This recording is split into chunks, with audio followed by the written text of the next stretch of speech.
خجی دا یو نظم دی د خزی د حق خجی دا یو نظم دی د خزی د حق باره کې نو په دې کې خزه حق غواړي ماشاءالله.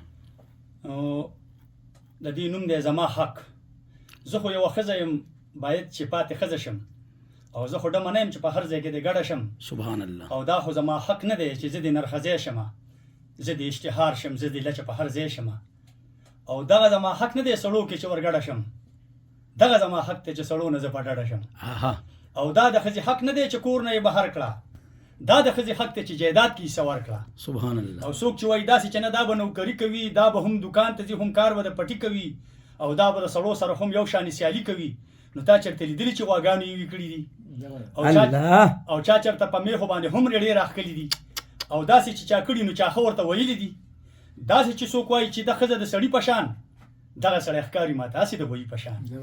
او زه چې نوکرۍ لزم دا ما سره زیاتې به وي، ما سره په ګېډه یا په غېږ کې یو بچی به وي، او بیا چې کور ته راشم نو د کور اخلی پخلی به وي. نو دا خو زه ازاده نه شم، دا خو زه راګیره شم، دا خو زه ازاده نه شم، دا خو زه راګیره شم، دا خو د اسلام او د پښتو د حد نه تېره شم. او زه چې کلنډره شم زما هغه عفت څه شو؟ ما له چې الله راکړی ځان له حیثیت څه شو؟ زما د پلار او ورور خاونه غیزت څه شو؟ ما نه چې ځان هیر شول نو ځکه دومره سپکه شوم. زه خو پاس اسمانو مې اوس پوه د لاندې ځمکه شوم. او ما له خو الله داسې ځانګړی خوی راکړی و، زه چې له وړو ما پړون یې په سر کړی و. الله داسې ماشومانو ته وګورئ دوی چې لوبې کوي دي جینکو پکې نکاح والی، خیال لري؟ الله ما له خو الله داسې ځانګړی خوی راکړی و، زه چې له وړو ما پړون یې په سر کړی و. لوبې هم فطرت مې ګوره ستا نه جدا کړې وي، تا به بېلوري او ما ګوډیانې جوړې کړې وي. زبردست. لوبې هم فطرت مې ګوره ستا نه جدا کړې وي، تا به بېلوري او ما ګوډیانې جوړې کړې وي. څوک چې وایي داسې چې نه دا زمونږ په شانې دي او دا به بس اوږه په اوږه مونږ سره روانې وي، نو ستا نه دا تپوس کوم ته بچي راوړلی شي؟ ته چې زما په شان ده که نه؟ نو ستا نه دا تپوس کوم ته بچي راوړلی شي؟ ته 4-5 بچي په ګېډه ګرځولی شي؟ ته د مور په شان مینه زوی له ورکولی شي؟ ته د الله خو للو للو غزل ویلی شي؟ زه جدا جذبات لرم، زه بېل احساسات لرم، زه خو د خالد بچی یم، زه ښکلي صفات لرم. ما له خپل فطرت راکړئ، ما سره انصاف وکړئ، او دا که زما حق نه وي بیا خیر د اختلاف وکړئ. ما له خپل فطرت راکړئ، ما سره انصاف وکړئ، او دا که زما حق نه وي بیا خیر د اختلاف وکړئ. زه په نومونه کې ښکلې ښکلې زنانه لرم، زه خو صدیقه لرم، زه خو فاطمه لرم، او نه ځم په یورپ پسې بیا خو به بربنډه شم، شپه ورځ به نه پېژنم، هر وخت به په منډه شم. چې بربنډه شم خو بیا نظم په یورپ پسې بیا خو به بربنډه شم، شپه ورځ به نه پېژنم، هر وخت به په منډه شم. او دا روشن خیالي رانه په زور باندې عزت اخلي، او دا روشن خیالي رانه خدای کو چې جنت اخلي. زه خو جوړه شوې ګوره ګل غوندې نازکه یم، زه خو د خپل پلار او د خاوند د کور ملکه یم، زه خو د عصمت او د حیا په کالو ډکه یم. زه مضبوط دلیل لرم، ما سره قرآن شته، زه مضبوط دلیل لرم، ما سره قرآن شته، ما سره نبي شته دی، ما سره فرمان شته. زه تابعداري به د احزاب سوره نور کوم، او دا زما دستور دی، ژوند به دغسې ضرور کوم. او یا شاعره تا خو له خپله برخه ورکړله، یا شاعره تا خو له خپله برخه ورکړله، تا د خپل قلم په زور خبره را بهر کړله. اوس د هر چا خوښه ده چې کوم طرف ته مخه کړي، ځان له په دې 2 لارو کې یو لاره دې خوښه کړي. او ډېرو لیونو کې روغ سړی به لیونی ښکاري، ډېرو لیونو کې روغ سړی به لیونی ښکاري، او دا نظم انوره به ډېرو خوازغې ښکاري. والسلام. بسم الله الرحمن الرحیم. دا زموږ ملګرو انور سید انور کون شیرو کټي ګړی د مفتی مطهر شاه صاحب دی علاقه ده. نو دا زما ملګری دی، زما دوست دی، او دې مخکې ما دا اشعار اورېدلي نو ما سره جړلی وه. نن اچانک ریډیو FM 92.6 ته راغی، نو ما له سوچه غوړي م راوړله الله دې له اجر ورکړي.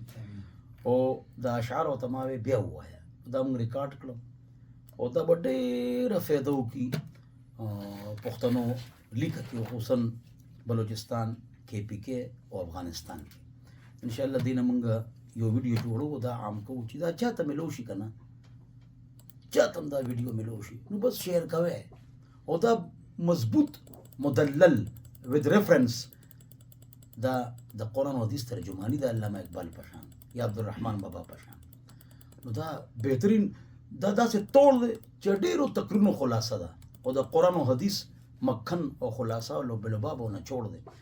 نو دا تاسو ډېر زیات عام کې چې هغه خلک چې خواږه پښتانه دي او عزتداره پښتانه دي او باپرده پښتانه دي، داسې ادارې NGOs، داسې افراد دا کوم چې نوکرو ته وتلي دا خلک دی کنه ناغي مختلف دلایل پیش کوي او دی خرابوي زنګ د خزه خرابوي مسټر کونټ ډاکټر ګبن ډاکټر مارډریس مسز جونی رینج د ټوټل وومن کتاب د ګوګل کې سرچ وکړه دی چې دی نو کتابونو لیکل چې دا خزه مبارک لمون ډیر نقصان وکړ چې دا څنګه بیا را دن کو ګورباچوف کتاب لیکل الله رسول نه مني هغه کتاب لیکل دی کمیونزم کی سوشلزم کی تعمیر نو پرسټرای کا باب قائم کړی دی 117 نمبر صفحه کې لیکلی څنګه خزه بار لړه چې کله صنعتي انقلاب راغی کارخانه جوړ شو 1700 عیسوي کې نو موږ یو تنخواه راځي نو خزه هم بار کو دو تنخواهګانې راځي کور متبا شو سیستم متبا شو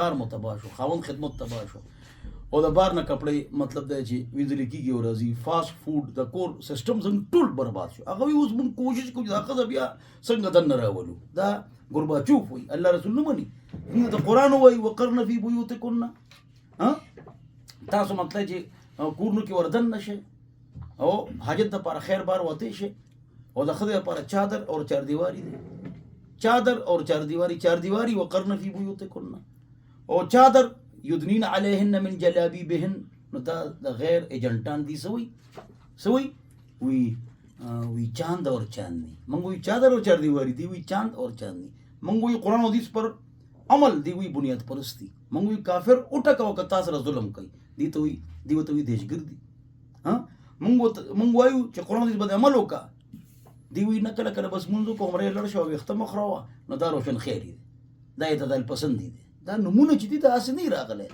دا کافرانو تنگ دا نمونه را لګلی دی چې څنګه مذهب زنګ کردار زنګ اخلاق زنګ پختو زنګ عزت زنګ عظمت زنګ عفت خراب کی نو دی لپاره بهترین دی ته دا ټمبم چې دا خزي اوري خزو ته اوروي ارچا ته اوروي ملګرو ته اوروي شعر کې نو زم تاسو قربا مفتی محمد اسماعیل تورو نو بارن دا تاسو عام کې او چې خلکو تفیدو